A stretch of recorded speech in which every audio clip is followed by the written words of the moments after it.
Hello and welcome to Future Casting with Utah State. I'm Al Smith, Interim President of Utah State University and your host. We're recording just ahead of the second annual President's Forum on Conflict and Conflict Transformation. This year's discussion focuses on navigating political polarization and the role of constitutional principles in addressing division. I'm honored to be joined by Judge Thomas B. Griffith, this year's featured guest. Judge Griffith will share how the U.S. Constitution's principles can serve as a pathway to addressing the polarization in this country. Judge Griffith had an impressive career in law and public service. He served as a U.S. Circuit Judge of the United States Court of Appeals for the District of Columbia Circuit from 2005 to 2020. Currently, he is a lecturer at Harvard Law School, a fellow at the Wheatley Institute at Brigham Young University, and special counsel in the Washington, D.C. office of the law firm Hunton Andrews Kurth. Judge Griffith, it's an honor to have you here.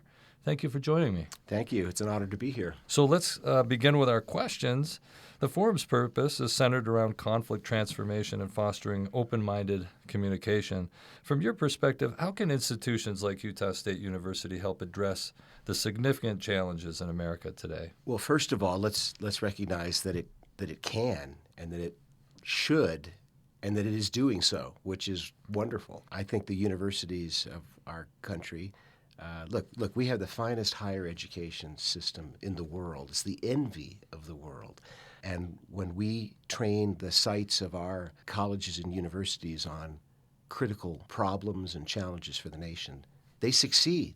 They always have. They always have. So I think that it's colleges and universities today that have to be the leaders in teaching our citizens, our future leaders, how things work under the Constitution, because it's a very particular approach to government that isn't a natural one. It's something that needs to be learned and practiced, and I think I can think of no better setting to do that in the university. A setting where ideas are welcome, disagreement is encouraged. These are all things the Constitution wants us to have. The Constitution anticipates that we'll be thinking people who will disagree and argue about the best way forward. Universities are really good at that. They've proven that over 1,000 years of their success. To the extent that universities can also teach our students that the best way to disagree is to do so respectfully, to value the thoughts of another, and then to critique them. There are bad ideas out there. They need to be critiqued, but to be done so in a way that's respectful, that treats the person with whom you're disagreeing with dignity. I can't think of any better setting to do that in university because you pull people together from all walks of life, from all corners of the nation and the world. You put them in a setting on a campus, and you can teach them how to get along, even though you disagree. So really, I actually think the chief responsibility for doing this lies with the universities. And from what I've seen of what's going on here at Utah State, I applaud it. I hope that all universities will follow your example and make this a priority. Make this an indispensable part of an education, is to learn how to disagree with people and yet to do so respectfully. Thank you so much. You've spoken on the foundational principles of the Constitution being negotiation and compromise. In today's polarized political climate, how can we foreground and apply these principles? Well, first of all, it's recognizing that that's what the Constitution does. In my teaching, when I ask the open-ended question to my students, so what's the function of the U.S. Constitution? Reflexively, and I think accurately, they answered, protect our rights. And that's true. I mean, and thank goodness we have the rights that we have that are protected in the Constitution. And so that answer is a correct answer, but it's an incomplete answer because the Constitution does a lot more than that. Justice Scalia would give a standard stump speech in which he would say, I love the Bill of Rights, but every country in the world seems to have a Bill of Rights. And then he would point out that the Soviet Union had the most beautiful Bill of Rights you've ever seen. And he said, having a Bill of Rights is not enough. The key, he thought, to the success of the American Constitution is in the separation of powers. Now, that's an abstract concept. What does it mean? It means that for the framers of our Constitution, they understood that just as important as getting the right result through government was how you go about getting the right result. Who decides an issue is every bit as important as what the decision of the issue is. So process meant everything to them. It wasn't just getting the right result, it was getting it in the right way. And they created this really complex way of passing laws and carrying them into practice. It's not efficient. If you're looking for efficiency, don't come to the Look U.S. elsewhere. Constitution. Yeah. But what they were looking for was a process by which you have to sit down and negotiate and bargain with people who disagree with you. You have to sit down, negotiate, and bargain to come to a result that you both are willing to accept. And the framers thought that process of requiring citizens to do that would change them, would make them a little more accommodating, would make them kinder and gentler, would make them more appreciative of their fellow citizens who had very different views than they did. But when you sit down at a table and bargain and negotiate with somebody, when you're there to listen to what they value and then explain what you value, that's magic. That communication between people who have differing ideas, that creates a type of unity. You may not be unified in what you think the right course of action is, but you're unified in your action. You've decided we're going to do this. We're going to do this together. That creates a different type of citizen than other forms of government. And so it's critically important that we follow the Constitution's model for how to get things done. It's hard work. It's really hard work, but it's work that will change us and make us a little more accommodating, a little more understanding of people with whom we disagree. And that's the magic. That's what we're going for. That's the more perfect union the Constitution talks about. It's not talking about a unanimity of ideas. That would be boring. Right. That would be awful. That would stop progress, right, if everyone just agreed on the same set of ideas.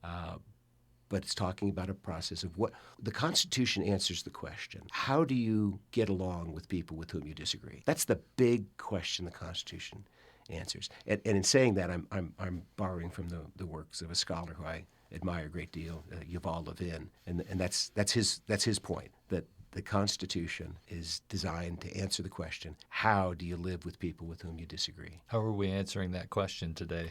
Not well at all. Mm-hmm. In fact, social science research tells us that the polarization we're experiencing today is actually different than polarization we've experienced in the past. So, like, I grew up in the late 60s and early 70s. There was a lot of polarization then, right? Right. There were street protests. There was violence. So it's not exactly like, we're going to go back to the 60s or 70s where everything was just wonderful. But the polarization we're experiencing today is actually different and worse than that, because the new element is, and political scientists have a fancy phrase for this, they call it affective polarization with an A, affective polarization. And what that means is what's driving a lot of our politics today, most of our politics today, is hatred for the other side.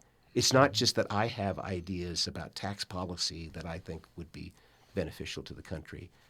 It's not just that. It's that, no, I hate the people on the other side. The levels of enmity that are being detected in the American population right now, highest that we've ever been able to detect. Now, in fairness, I don't think there was social science research going on in 1859 right. to see that. So, yeah, we don't have comparative We don't data. have a comparison that far back. But for the time that we do, last 30, 40, 50 years or so, this is the worst. In fact, social scientists tell us that the level of enmity between Republicans and Democrats in America today is comparable to the level of enmity between Protestants and Catholics in Northern Ireland during the Troubles. Okay. Now that's significant. we don't normally think of ourselves that way. Right. But that's the space that we're in right now. So we got a big problem.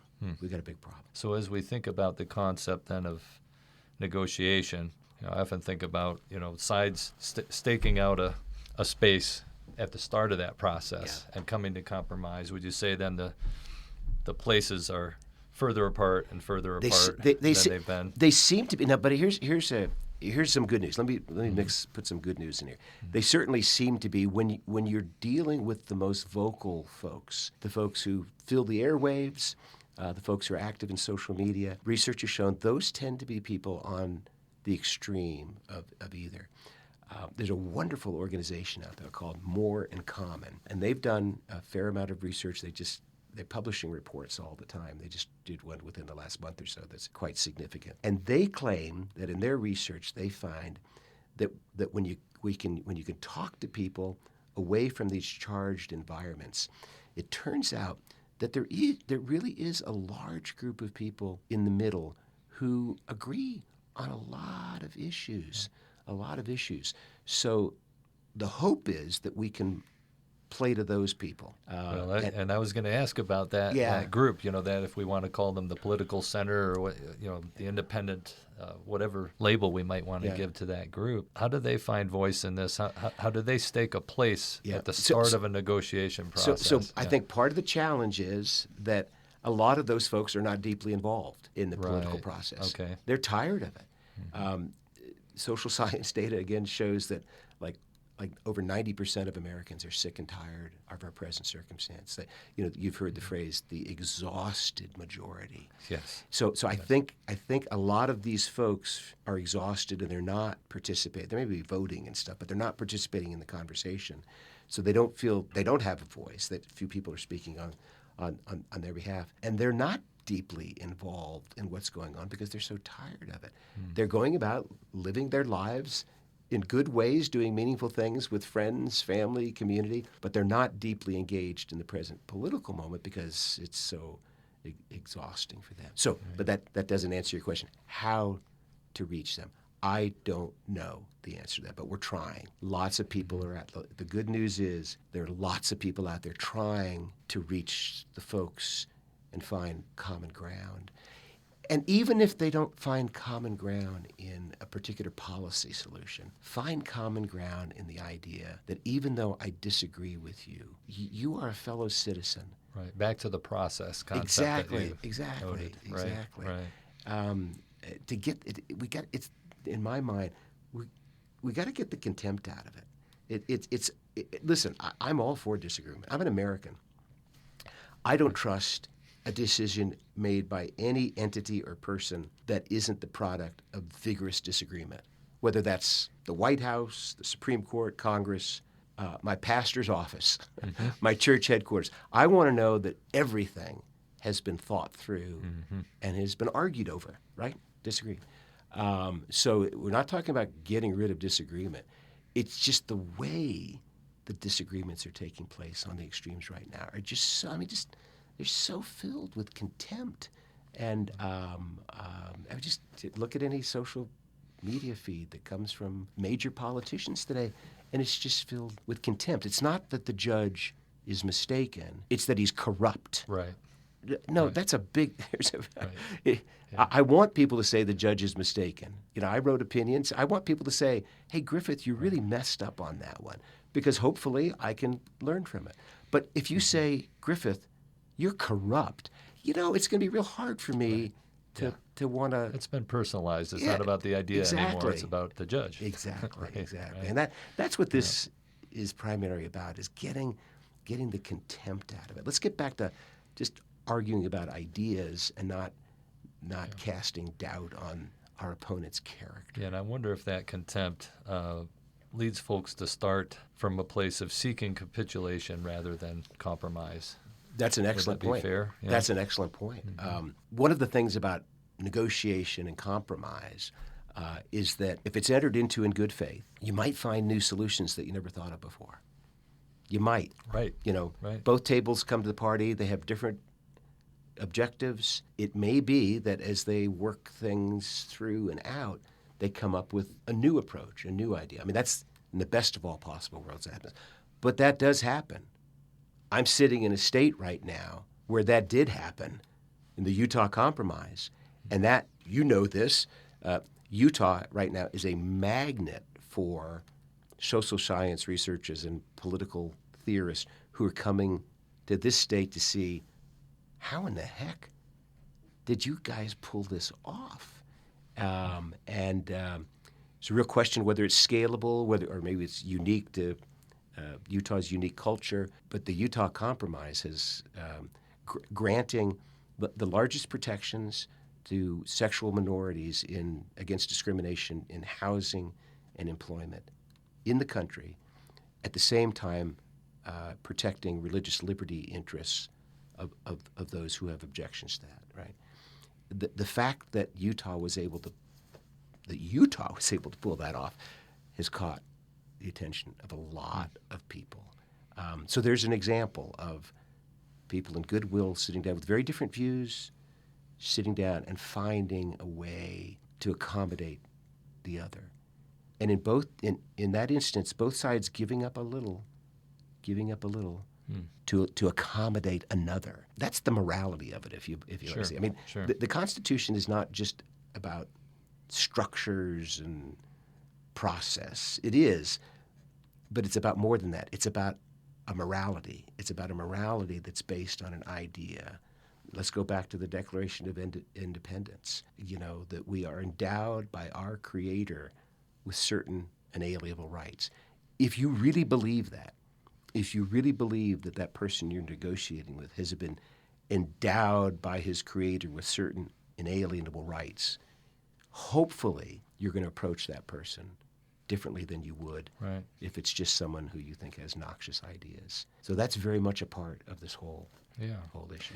And so how well can states and their political systems resist the federal context right now, which is becoming Look, more polarized and challenging? Yeah, and everything has been nationalized, right?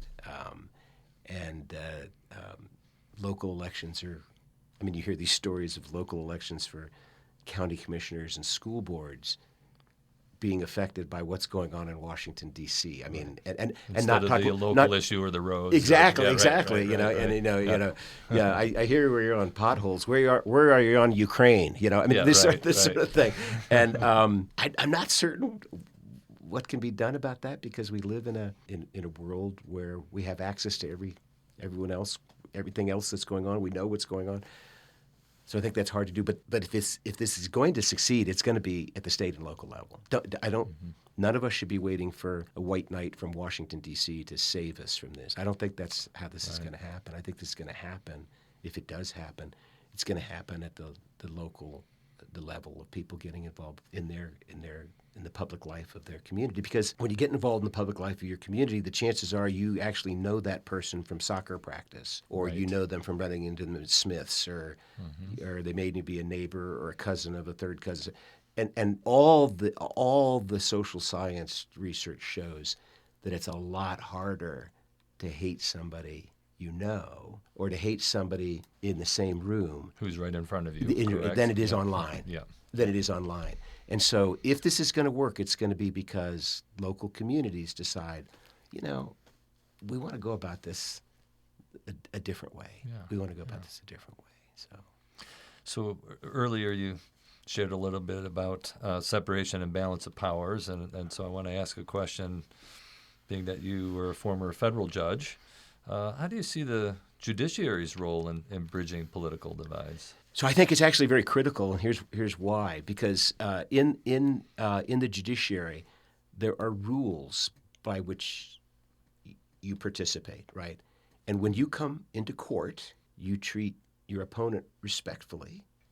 If a lawyer were to call his opposing counsel corrupt or scum, no, that doesn't work. That's not allowed in the judicial system. And so the rules by which the judicial system works are pretty good rules for all of us to follow. What takes place in the judicial system is you make arguments, that's good, but they are based on facts. They are based on evidence. You cannot come into court and spin a wild conspiracy theory that has no basis in fact. Well, that's a good lesson for all of us to learn as well. The last element I'll say is that the judges, as imperfect as we are, the judges that I worked with on the D.C. Circuit for 15 years took seriously their oath of office to judge impartially. I served with judges who had been appointed by presidents all the way from Carter to Trump and everyone in between. Mm-hmm.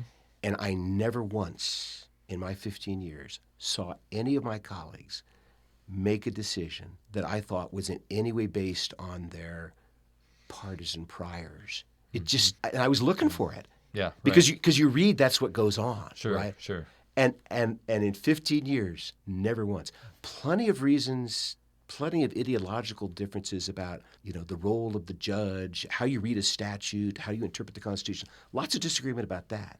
And I would disagree with some of my colleagues, like, oh, I don't think you ought to read the Constitution that way. But it was never that they were sitting there thinking, oh, I want to help Clinton on this one, or I want to stick it to Trump. Right. That thinking is just so foreign to the way the judges I know worked.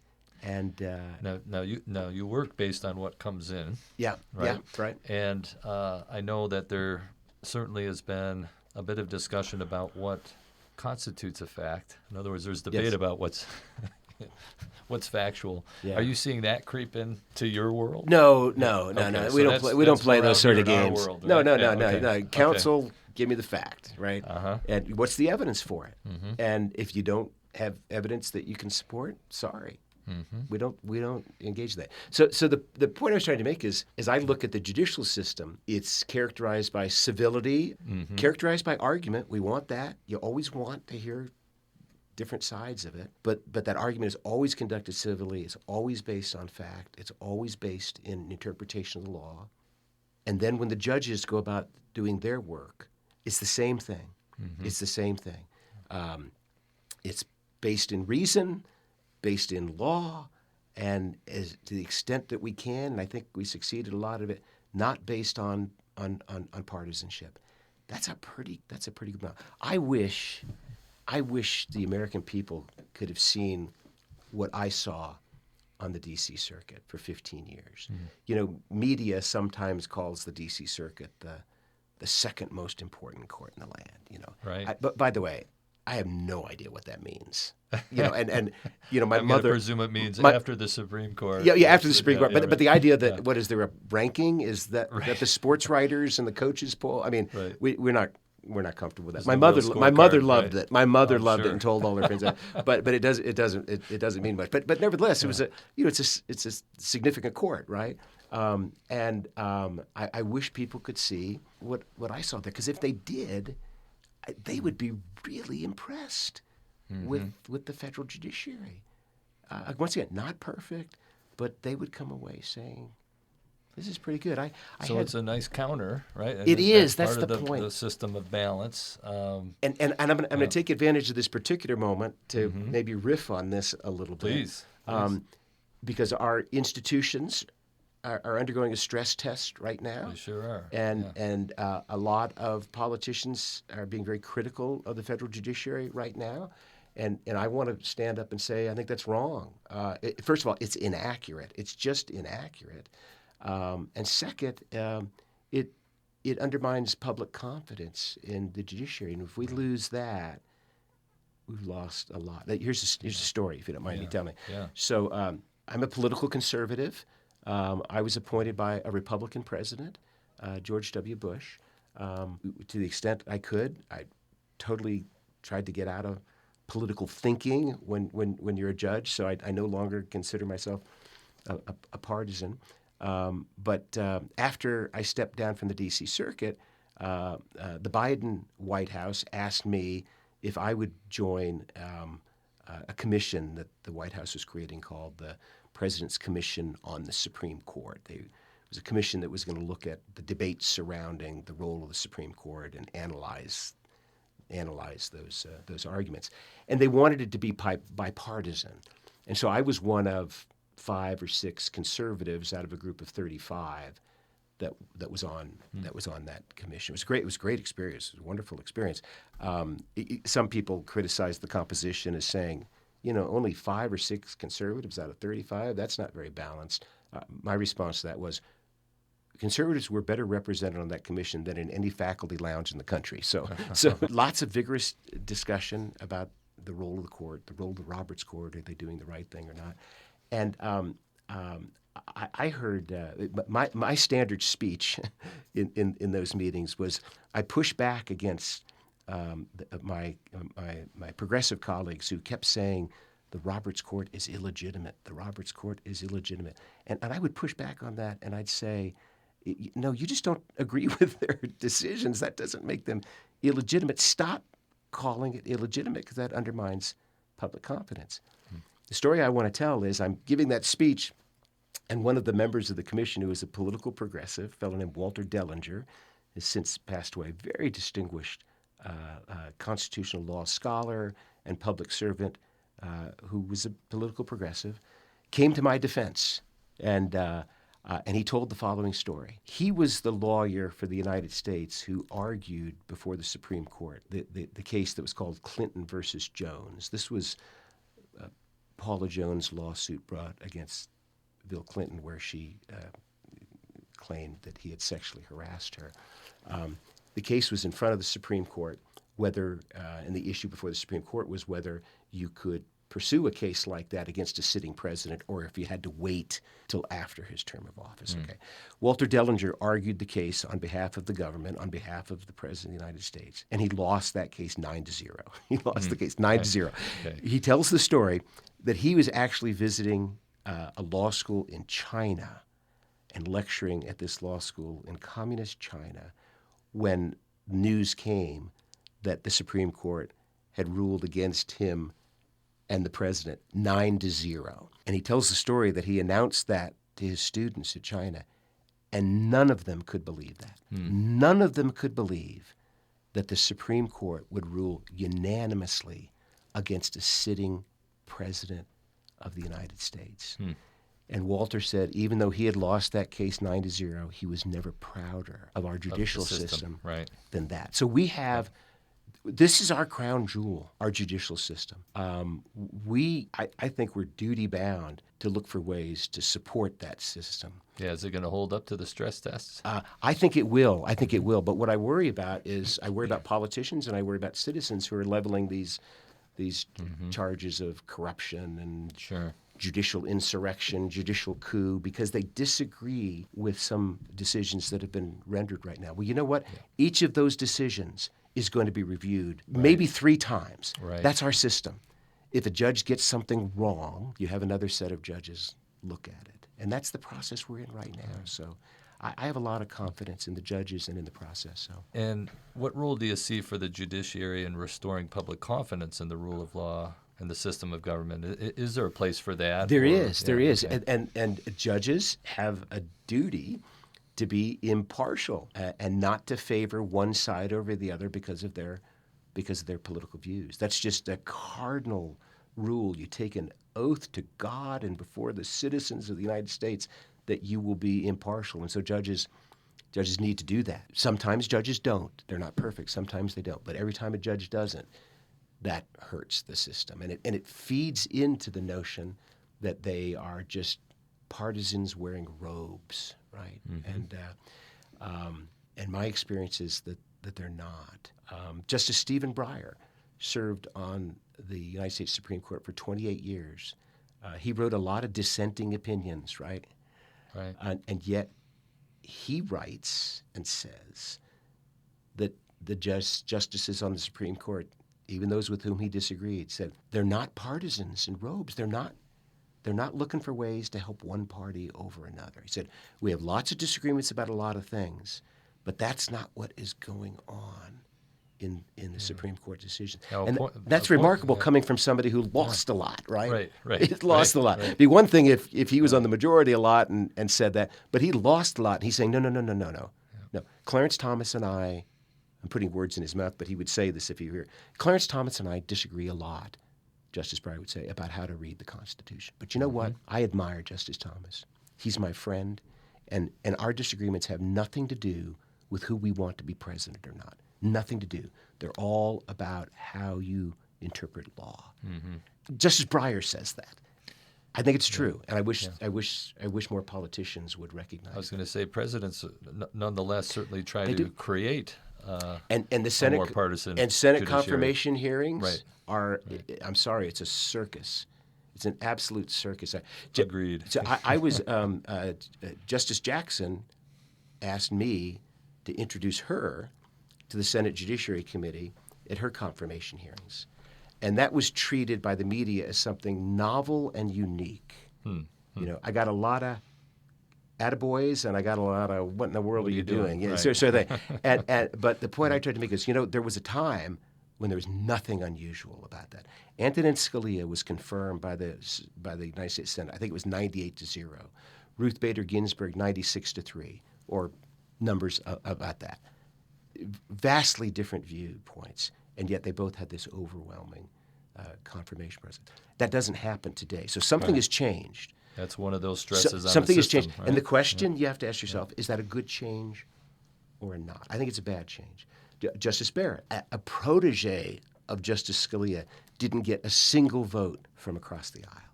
Now, I look at that and I say, something's wrong.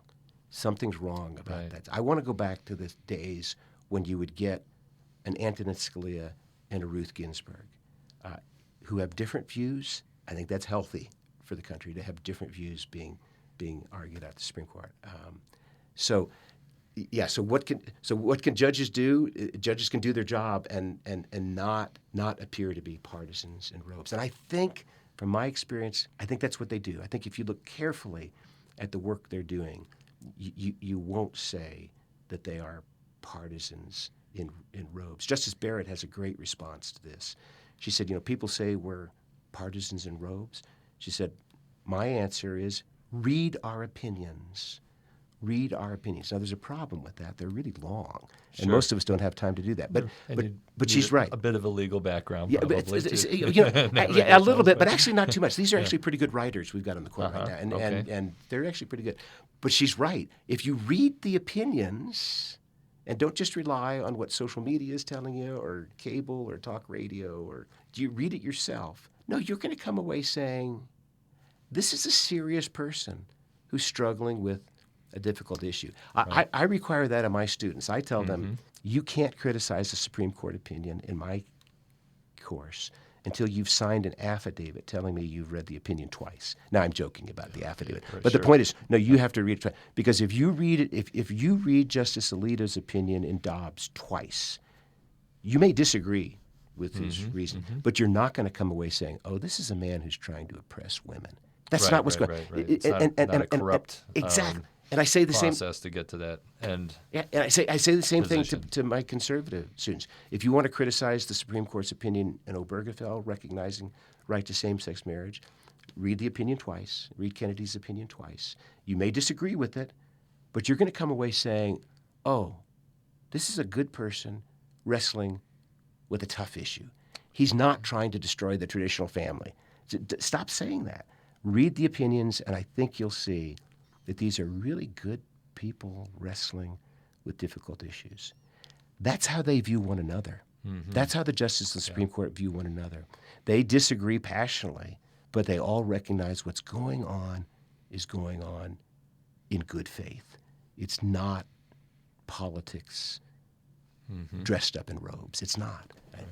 That's important. It's important that we understand that's what's going on here, and it's a great thing. So good people, capable people, doing the best they can. All the ones that I met. Yeah. I live in Washington, D.C. I'm on the D.C. circuit. It's a small town. I have the good fortune of knowing each of the justices. Some better than others, and I admire all of them. Now, I disagree with several of them on very fundamental things, but the thought has never crossed my mind that they are anything other than patriotic Americans trying to do their best to understand the principles of the Constitution and to apply them. Yeah. Well, let us hope that holds up to the current stress testing. I think it will. It will. It will among and between them. The question is whether the public and the pundits and the politicians will recognize what's going on, or if they will just think it's just political gamesmanship. Sure. So. Well, stepping back a bit as it relates to our daily lives, what steps can we take to engage with our communities, workplaces, and even our personal relationships to foster productive conversations about conflict? That's not easy for everybody. That's the big question. Right. That's the big question. Yeah, it's like I said, this isn't going to be solved in Washington, D.C. It's going to be solved in Logan. It's going to be solved in my hometown of Round Hill. That's where it's going to be solved. So the first bit of advice I'd give, no one's going to like to hear this, but can I say it anyway? I'll edit it out if it's that bad. Okay, yeah, if it's that bad. So, listen, stop watching cable news. Stop listening to talk radio. Don't get your information from social media. Now, no one's going to do that. But I'm telling you, all of those are curated forms of information that have a purpose, and the purpose is to get you angry. The algorithms are there. They figure out what will get you angry. There is not breaking news every 10 minutes in the world, except on cable. And the reason it's there is because it drives ad dollars. That's what it's all about. So if you watch cable, go ahead and watch it, but recognize you're being played. So the first thing starts with, where do we get our information from, and how do we treat it, okay?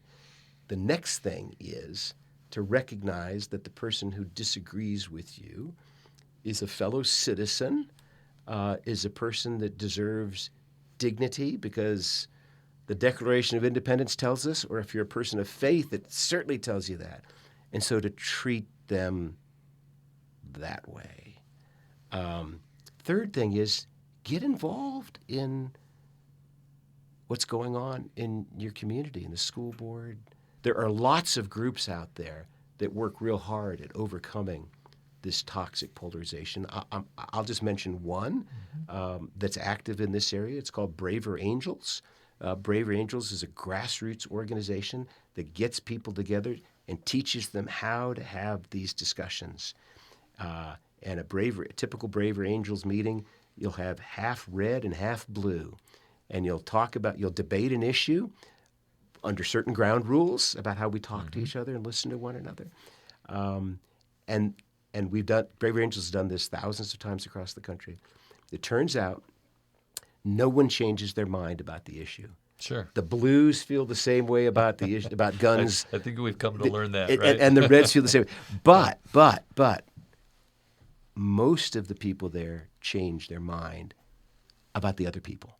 Right. And that's the magic. That's the key. That's critical, right? Get the hate out of it. And that's an active process, as opposed to, as you talk about watching cable news or consuming social media. That's a bit more passive. Yeah, absolutely. Yeah. So you're right. So there's certain things we shouldn't do, and there's certain things we should do. But the thing we should do is find ourselves in situations where we're with people who don't agree with us. Sure. Right.